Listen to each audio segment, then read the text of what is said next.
ভাই কোথায় যাচ্ছেন? আমার বড় ভাইয়ের লগে দেখা করতাম কলিজার টুকরা ভাই। এ তো দুই ভাইরাল এক জায়গায়। হ্যাঁ আমরা দেখতে পাচ্ছি জাকির ভাই আর ভাই, ভাই মিজান ভাই ওই জাকির ভাই। জাকির ভাই আর আপনি?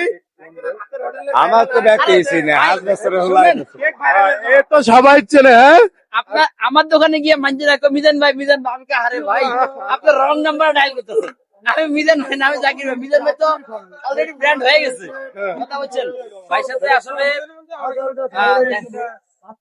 ভাইয়ের সাথে দেখা করতে আসলাম। আলহামদুলিল্লাহ আমার অনেক দিনের প্ল্যান ছিল, যেহেতু ভাইয়া ভাইরাল হওয়ার পর পরে আমিও ভাইরাল হয়েছি এই পাশে, যার কারণে হচ্ছে গিয়ে হঠাৎ করে মানে আমি আসলে সময় পাইছিলাম না ভাইয়ের কাছে আসা পর্যন্ত।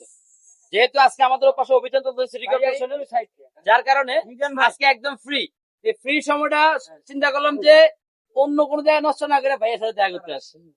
আমি দিনের বেলায় আসতাম, একদিন প্ল্যান করছিলাম যে একদিন দিনের বেলা এসে ভাইয়ের কাছে তো টোকেন নিয়ে করবো যে ভাই আমার ভাত দেন, ঠিক আছে। কিন্তু যাক একদিন আল্লাহ আছে। অবশ্যই অবশ্যই সিনাই অনেক। আগেবার কিন্তু নোয়াখালী যাই, আমি বস্তু দিয়ে যাই, মিলানো আমরা একটু আচ্ছা